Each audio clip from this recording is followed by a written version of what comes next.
Welcome back to the show, everybody. Check out these headlines we have for you today. We're going to talk about Ripple Partners says that Ripple's the winner for the next 100 years. Oh, yeah, don't believe it. You're going to hear him say it. Then we have the Chamber of Digital Commerce taking the fight to the American people against Elizabeth Warren. We love it. Somebody roll that beautiful intro.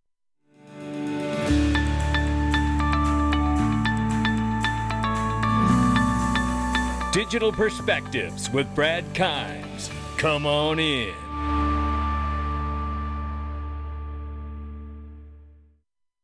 Welcome back to the show. You can follow us on Twitter and YouTube for exclusive content. Make sure you join us in the Freedom Zone at digperspectives.com, ladies and gentlemen. We're jumping into it. World Economic Forum today and their depopulation plan. Don't believe it. It's unfortunately still true. $1.63 trillion market cap for crypto. The market's off by 1.2%, 41,400 plus for Bitcoin right now. Ethereum, 2,100 plus. It wants to be $2,200, but it isn't. We got a $90.6 billion plus Tether market cap. We're watching it close. Crypto winter's not over until we know exactly how U.S. Tether is going to be dealt with. Right here, XRP 60 cents off by 2.2 in the 24-hour, off by 2.6 on the 7-day. Range of price is still between 59 cents on the bottom and 62 on the top. We will keep an eye on it as XRP is bouncing around a bit today. But take a look at this. Confirmed from Dr. Martin Heisboik here. That's right. Yeah, the research guy from Uphold, ladies and gentlemen, confirmed that exchange-traded products are coming in January for AVAX, XRP, ICP, KAS, and SOL. How about that? Yeah, watch out, ladies and gentlemen. This is going to get extremely exciting when you see exchange-traded products or exchange-traded funds come out for XRP, just like the spot Bitcoin ETFs. You're going to see that demand, and then you're going to see the scarcity created because of it. You got to lock it all up and have it in custody. This here is Stuart Alderati talking about the U.S. and the problem we have with politics. Oh, boy, he says it. Take a listen. And in the U.S., I mean, we have a problem with politics and power being elevated over sound policy. That's right. And yes, you go to the Hill, you go to Congress, they want to see the use cases. And you're absolutely right, Emily. We can't ignore the question. I think we do have to explain and educate. But 3 or 4 years ago, when I traveled the world and I talked to other regulators, and if you've had similar experiences, what I was sort of told either expressly or implicitly through body language is we're waiting to see where the U.S. is going to go with this. Now, when I have these conversations in 2023, the impatience has crossed the line. The U.S. has fallen behind, and countries like Singapore, Dubai, London, the EU through MiCA or MiCA, everywhere else, they understand that the technology is here, it's not going away, and we can't prohibit it, so we have to sort of rationally regulate it. That's really where we're at here. And you know what? The fight is going to increase because Elizabeth Warren has just introduced a bill that would basically kill crypto, ban crypto, and certainly Bitcoin in the United States. Now, listen, I've got my own thoughts on certain things in the crypto space, but it should be an open, free market, and you should have the ability to let the open, free, regulated markets determine whether they want something or not. Not Elizabeth Warren. But listen to her here as she dives into the need for a central bank digital currency, which scares the world out of me because I don't want to see government-controlled money when it comes to digital dollars. Take a listen here. Or at least to where they know that they're invading your right to privacy. So, in theory, a digital currency issued and backed by a central bank could provide the advantages of cryptocurrency without those risks. So now we're ignoring the fact that it's an investment product, right? And we'll just give you a central bank digital currency. You won't need that silly old Bitcoin, right? People are buying Bitcoin because they believe in it and they know that it is the greater fool theory. They're like, look, we know it works and it doesn't involve any third party. So this is what we'd like to do. And go fly a kite if you don't like what we're doing, and that's very, very normal. So look, again, this is Elizabeth Warren's narrative and she's got a bill. Oh boy. The Federal Reserve, a trusted institution, could provide a digital version of cash to the public that is secure, stable, and accepted everywhere. So let me ask you, Professor Menand, what role could a central bank digital currency play in reducing these kinds of risks to financial stability? Here we go. So a well-designed CBDC could serve as a public alternative to these cryptocurrencies and potentially crowd out their usage. In contrast to private digital currencies, CBDCs would be sovereign, non-defaultable money. They'd be cheaper to use, and they would not be subject to bank run dynamics. There you have it. That's the narrative right there, right? Well, we know that Cody Carbone from the Chamber of Digital Commerce has written a letter to 18 supporters of the Elizabeth Warren Digital Asset Anti-Money Laundering Act, urging them to reconsider their support for this bill. The gist is this bill will hurt their constituents, kill U.S. jobs, and imperil the U.S. in technological space race. It really is true. Really is absolutely true here. And here's Perry Ann Boring from the Chamber of Digital Commerce taking the fight to the American people, ladies and gentlemen. And I tell you, something's got to be done. And she's going to tell you exactly what it is here. Take a listen. It feels like this anti-AML bill that is being helmed really by Elizabeth Warren is picking up steam. What is the chamber hearing about this? What do you think? Well, first we need to call it what it is. Senator Elizabeth Warren's anti-money laundering bill would effectively ban cryptocurrencies in the United States. There it is. This would be detrimental to our national security. Open source money, blockchain-based technology are advanced technologies. It is critical for our national security that we are at the forefront of leading in advanced technologies. And by banning them, which is what this bill does, it puts our head in the sand. It lets our adversaries and the rest of the world lead in this space. This is a very dangerous conversation that Senator Elizabeth Warren is pushing. And there's a lot to unpack in those clips that you talked about. Why is it that the banks are pushing this? Why is it that there weren't any technology experts weighing in? These are really big questions that the U.S. Senate must consider before moving forward. Frankly, we're heading into an election year. There's clearly a lot that Congress is dealing with on the funding side of the equation. Do you sense that this is still a priority? What are you hearing in terms of realistic timeline of this legislation actually moving forward? So I think the fact that Patrick McHenry has announced that he's leaving, it increases the priority. Chairman Patrick McHenry has really taken digital assets as one of his legacy issues that he's taking on as he retires from U.S. Congress. So he has a lot riding on this bill and moving it forward and it passing, and he has, even more incentive to do so now. Is there someone the chamber would like to see replace him on the Financial Services Committee as chair? There's a number of members of the House Financial Services Committee that are that have been champions of this space. In terms of a new House Financial Services chairman, we want somebody that has taken the time to understand how the technology works.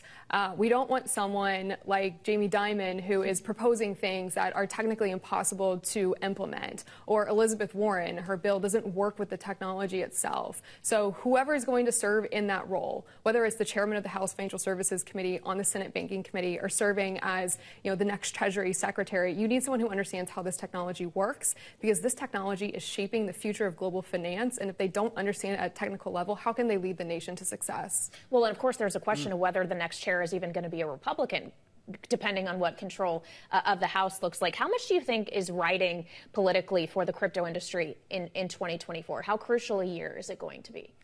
It's a big year because policy is changing in real time. There's over 40 million Americans that own cryptocurrencies, including Bitcoin today. And if all of those people got out and vote and made sure that we had people in office that understand this technology and want to make sure the U.S. is going to lead in this technology, we will lead the country in a much more brighter spot than where it is today. There it is right there, ladies and gentlemen. That's taking the fight to the American people, especially the ones that are out here already in this crypto space. You can make a difference, but you got to go to the voting booth to do it, right? Pull the lever. Vote them out.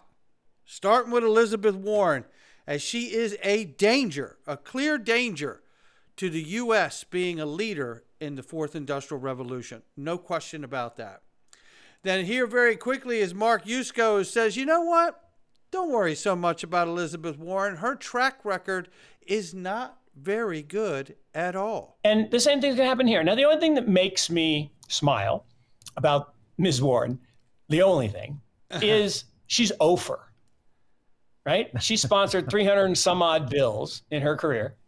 Zero. Can't get them across the line. Yeah. I mean, zero. I mean, come on, zero? Your position is that this is not a big deal. You feel pretty confident this is not going to be a big deal. I think it is a big deal. I think it's a big deal, but I don't. Look, it is a big deal. Anytime a senator who sits on the committees that Elizabeth Warren does, whether she's over or not, we better be concerned, because it literally is a danger to all of the U.S. to be a leader in the industrial revolution, fourth industrial revolution. Now, here from Circle, and remember, they talked about possibly going public again in 2024. Keep a lookout for that. You can go to link to get private equity for Circle if you're interested. Circle recently reported that the global settlement volume of stable coins, listen to this number, reached $7 trillion last year. Nearly half the $14 trillion settled by financial powerhouses, Visa and MasterCard. That's how quickly this is getting out of control, ladies and gentlemen. Some kind of legislation has to be done. You cannot continue to turn your eye to $7 trillion market reached globally for stablecoins. That number is staggering.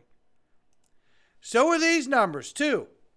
This is Dari right here sitting down talking to Eric Miltenberg from Ripple. And shout out to XRP Drops for this clip here. But I want to give you a couple spots out of this clip that are just fantastic here. And this is really Ripple partnering with the former company known as MFS Africa, right? So they changed the name because they couldn't use the name. So they reached a point they had to change the name. And this is really cool what's behind the name. Onafriq. And Onafriq, or Onafriq, however you like to say it, Ona means pathways, and then AFR for Africa, and then IQ because it's basically going to be smart technology that does all of this, moving money around the world instantly. So it's just a very unique name. I actually like that, and I just wanted to share that before we listen to these clips. But listen to the size and volume of what's going on here with this company, and you're talking about 120 million wallets in 10 countries. That's just a start for these clips.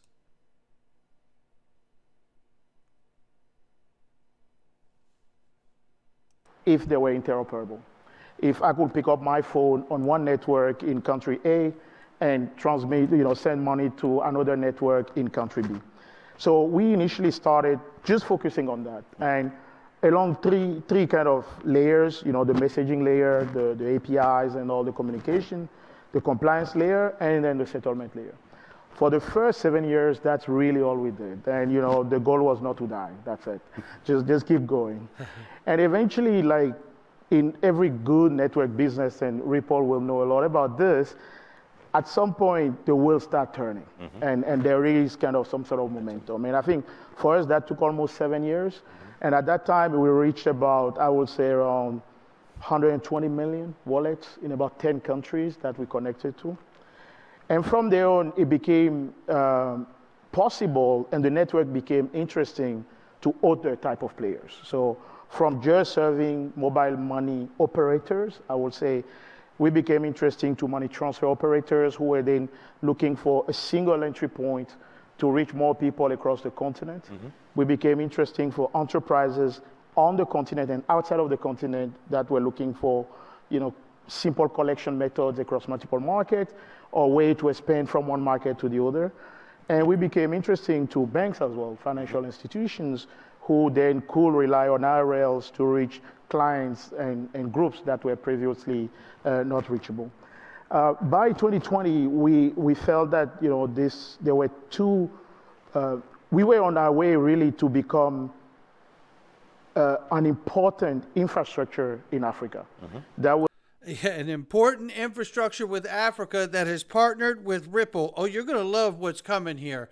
Now, let me see if I can jump this up really quickly here. This is where he talks about stable coins and the importance here. Take a quick listen. About Bitcoin going up or down.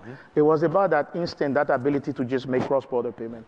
And that volatility caused a lot of people to retreat. And I think but at the same time, the advance of things like stable coin, which takes away that volatility, and you don't need to worry about whether this value is also helping again. And we're seeing a lot of that use now in stable coin use is growing a lot.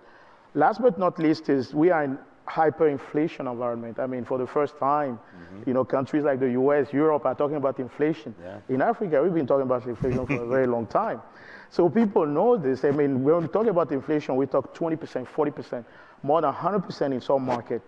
And again, these are proving to be good tools to shield yourself against that. So even if you're going to lose 20% on your SRP or the equivalent, it's still better than to lose 100% or 80%, just keeping your money. So we are also seeing that use when it's possible for people and businesses to simply shield themselves and find an easy way. It's not easy for you to go and buy US dollar or euro, but technology has made it possible for you today to buy crypto and just, on a few clicks, and that is also driving. So I would say instant capability, cross-border trade, and protection around hyperinflation is what is driving really usage of crypto across Africa. Huge desirability factor to solve these pain points. That's why you're going to see great success. Now, let me line this last clip up. You're going to love it. The other, in that quest of relevant networks outside of Africa, the other one was Ripple. And that's how our journey with Ripple started, because we believe around the world, obviously, once you've done the card rails and you do some specific networks like China, that we believe the payment network that will be relevant there will be specific to China, and we've done some work there. We think there will also be some relevant network that will be born out of the internet, the whole crypto movement. And for us, it was important that we pick carefully, not what is shiny necessarily or hype today, but what will be there in 10 years, who is putting in the work to be relevant not just today, but for the next 100 years. And I think, in our opinion, Ripple is in that category. That's why we partner with you. There you have it right there. Now, this is formerly MFS Africa, Onafriq, which is actually serving the entire continent of Africa, 120 million wallets touching 10 countries. Talking about building payment rails to China, which really means indirectly Ripple has a corridor into China. To me, this is extremely exciting. I hope it is to you too. I got to tell you, this is a big deal. And to have them being payments so long and to recognize that Ripple is the one that is going to be around to be the leader, the winner as far as they're concerned for the next 100 years. Join us in the Freedom Zone, ladies and gentlemen. Join us in the Freedom Zone. By the way, we're getting very close to the XRP Las Vegas launch. You aren't going to believe who's on the lineup and who's still to come. But you better get in here and join the Freedom Zone if you want a discount on that ticket, let alone what you're going to see when you get in here and what we're covering. We can't wait to have you. Not financial advice from me or anyone else. I'll catch all of you on the next one.